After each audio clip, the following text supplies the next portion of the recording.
alaikum wa rahmatullahi wa barakatuh. So before we start our dars today, I want to address for a few minutes an important matter because as some of you will have known, yesterday, I believe it was yesterday, or maybe it was announced yesterday, we had the first Muslim who passed away from coronavirus in the UK. And alayhi rahmatullah, may Allah subhanahu wa ta'ala accept him into Jannah al-Firdaus and give his family patience, Allahumma ameen. And it was not far in North Manchester. And I was consulted today on a number of matters associated with that.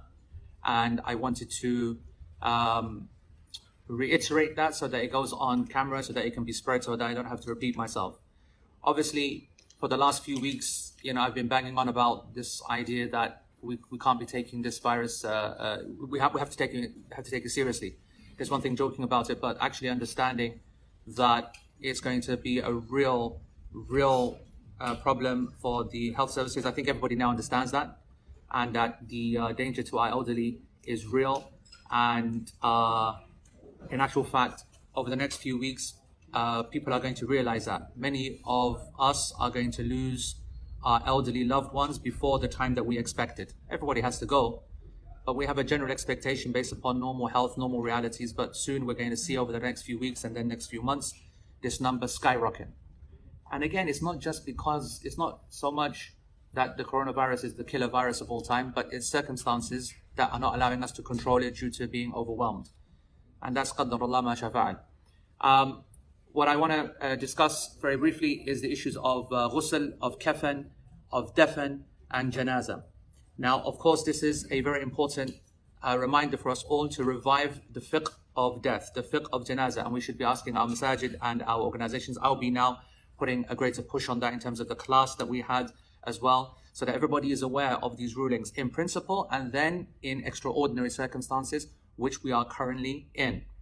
So some of the health authorities have made their minds up. They've decided that the corpse, after a person has passed away, is still infective. Now, this is a difficult one because we know that this is not something like, super infective, such as those which are infecting people just based upon touch. I mean, touching the body itself, which is, of course, very, very infective. However, the medical experts, and that's what we take our advice based upon, are considering that the body is infective, and therefore they are not allowing normative funeral procedures to go ahead, let alone the fact that the family can't be involved. Any person who passes away, by the way, their entire family is immediately quarantined. In fact, they've been quarantined a week before the person has passed away.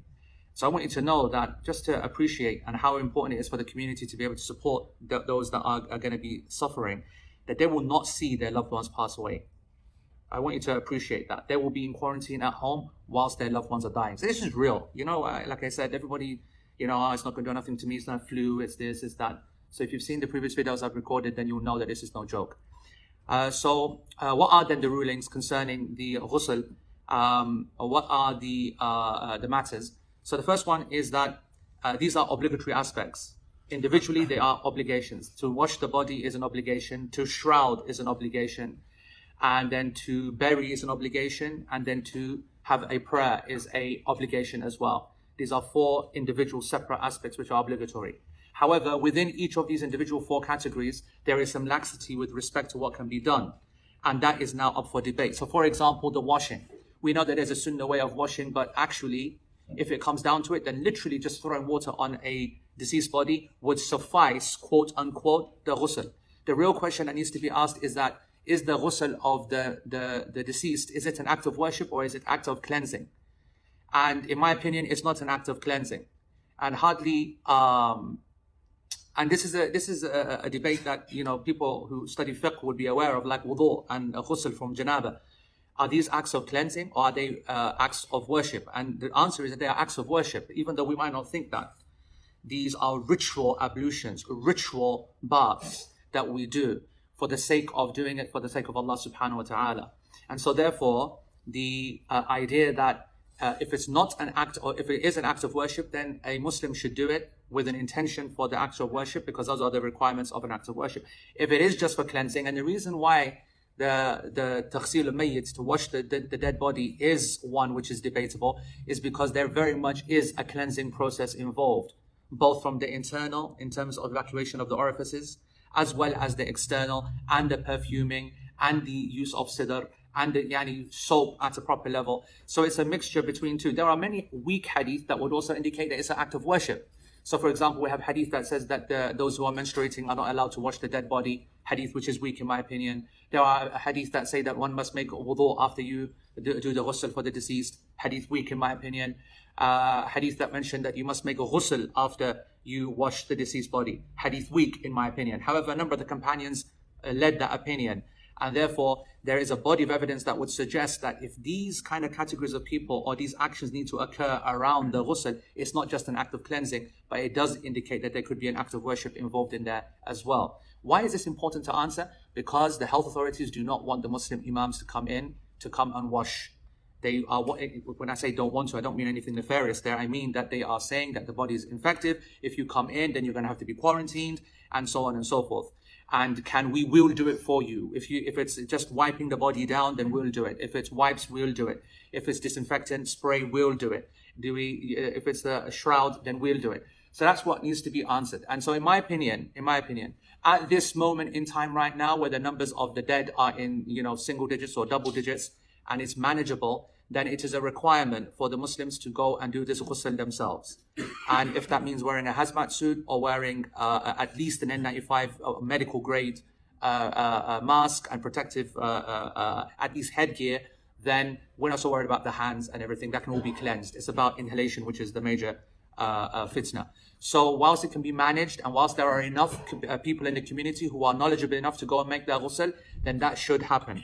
However, if it reaches a level where there are not enough people, or there is a condition that is placed by the local health authority that says that you have to then go into quarantine for 14 days if you make this ghusl, then this is what I consider to be a mashaqqa, which is a difficulty which is not required to bear in the Sharia, and therefore I do not believe that one has to then make the ghusl. I repeat, I believe the obligation of the ghusl is forgiven, and Allah subhanahu wa ta'ala knows best.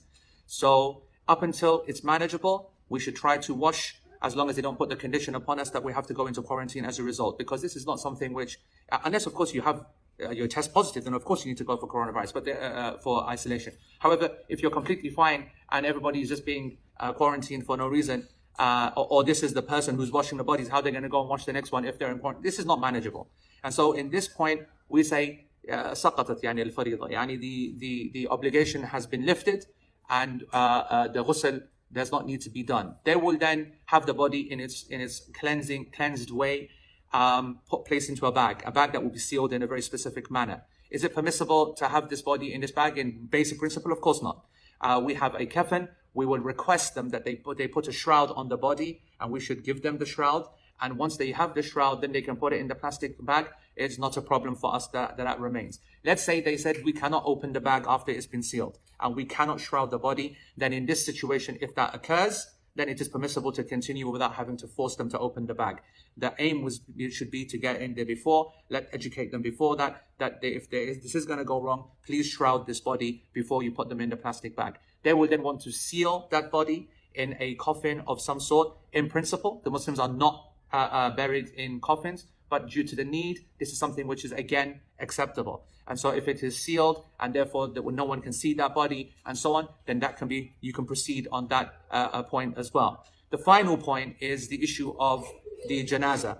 The janaza prayer is not something which needs to be there at that moment, with the body at that moment. It is the haqq of the deceased to be buried immediately.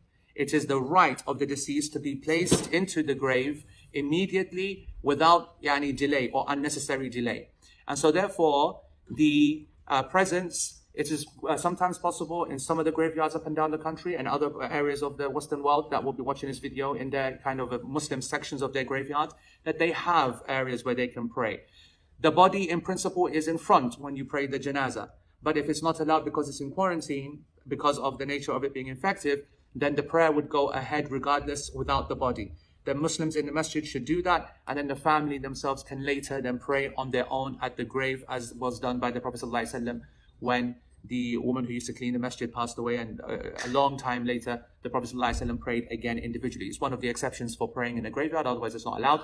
But the janazah prayer, standing without ruku, without sujood, and the nature that it is something which is permissible.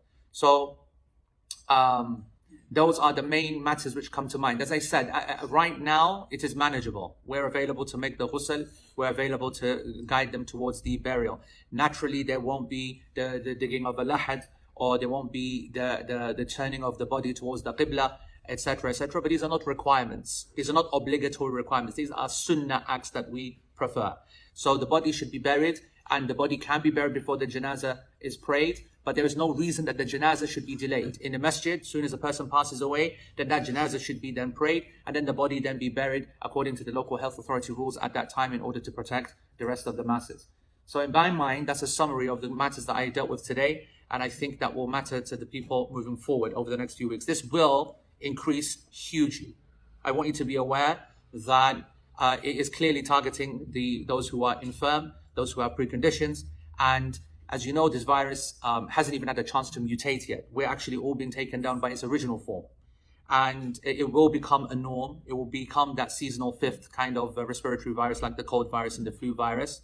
And eventually we'll get it under control. But the problem is that it's taking too many people at the same time. And the hospitals do not have the ability to cope with the amount of respiratory care that's required for each individual case. So general advice, I'm not going to repeat that to you, with respect to isolation and being careful and being clean and not having to necessarily shake hands, and that's quite fine. The use of, by the way, there's a lot of focus on alcohol, sanitizers, blah, blah. Alcohol is a pure substance. It's allowed to use on your hands, but people forget that this is not a bacteria. Bacteria have a real problem against alcohol. Viruses, not much so. It is effective, but nothing close to soap and nothing close to the mechanical, physical action, which is why there's a lot of basic actions that can prevent this. So for example, physically, as I said, suppressing your cough entirely is very successful. Physically, really rubbing your hands hard is very successful. Making sure that your throat, for example, is wet all the time. There is an idea, people think it's an old wives' tale, but the idea that people get more ill when the AC is on is not something which is just anecdotal. It's clear that the membranes are dried out further, and it allows for basic conditions for viruses in some way that we don't understand to get a greater chance of infecting that person, which is why so many of us get a cold or a sore throat when we are in those environments. So drinking lots of water and staying fit and healthy, eating well, is making sure that your immune system is good. And that goes triple for our elderly at this moment in time. We need to protect the elderly most. Are there any specific questions that are linked to the issue of the deceased in their state? Yes. Discussion now. Closing the masjid. When should it be taken? Yeah. So the question is that in the next few weeks we are expecting a government at least pressure and possibly an obligation to close places like masajid because of the gathering of people. Now, the fact is that actually the right thing to do for small gatherings? Allah knows best. If people are responsible, then there should be no reason for that. However, people aren't responsible either. We know that every single day people are coughing all over the place. They don't get it. They don't want to accept it. So it's an acceptable ruling, and it's an acceptable Islamic practice as well for the masjids to be closed. And that is a sense of emergency, such as the condition now in China and in Iran and in Italy. Then that is an acceptable ruling for masajid to be closed. And that doesn't affect anything legally other than the Jum'ah prayer, because it's not obligatory to attend the regular prayers anyway, but the Jum'ah prayer is important. And in this case, the people will pray Dhuhr on a continuous basis until the masajid or public gatherings are allowed. And I want to say that if there is a Muslim community that can't go into a masjid, but the weather is good enough for them to have a gathering outside, for the local community, then that's something which is good to reinstate if that is permissible. Yes. With regards to coming to the masjid whilst having a non-contagious disease, there are some persons of ulama say that's more rewarded that if you attempt to come to the masjid, if you have a non-contagious disease, based on the fact that when he became elderly and he performed 3 times and he tried to come to the masjid, or he did come to the masjid, even though he had. Yeah, there's absolutely no doubt about that, because everybody has aches and pains and ill and tired and whatnot. If people do not have contagious diseases, of course you're required to come to the masjid. Even though coming to the masjid might make you worse. Absolutely. Because what is illness? Illness is a trial from Allah subhanahu wa ta'ala. The Prophet ﷺ described that in a number of hadith. and the people who are patient with it, who maintain their worship during it, then they are increased in reward. And those who decrease in those actions, if they had high level of ibadah before they became ill, they get the same amount of reward during their illness. That's the hadith of the Prophet ﷺ.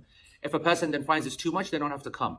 This is all because you're not a danger to anyone else. But if you are becoming a burden to other people or a danger, then of course it's not permissible to attend the masjid. But for non-contagious conditions and diseases, this is a time actually where Muslims, from their own experience, will know that they find it better to worship Allah, easier to worship Allah. They feel more closer to Allah because you feel dependent, you feel more weak, you feel desperate. People who have fever and whatever in sajda, you really feel the pain. You really feel that weakness and that dependency upon Allah subhanahu wa ta'ala. So it's a great time to increase ibadah and dua, but not when it gets to the danger of other people in terms of contagion or anything like that. Any other issues? Yes? You got anything to add on this panic vultures purchasing everything like that? Yeah, so obviously it's a joke, that people are only starting to take it seriously once their toilet rolls have run out and once their football matches are called off. Now suddenly people are seeing it as a crisis, okay? But there is a serious point in panic buying as well. It is not permissible to buy to a level that hurts the rest of the community. This is actually not permissible.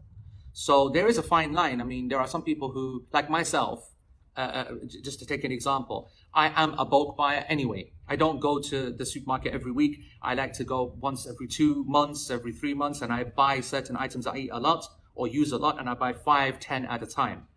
So that's something which is normal bulk buying. Anything above that, which is now causing panic, which is leading to shortages, which is leading to fighting, this is not permissible. This is not permissible. And especially when it's clear that the item itself is not actually an essential, but rather some of the just whims of the of people's desires or whatever. And Allah knows best.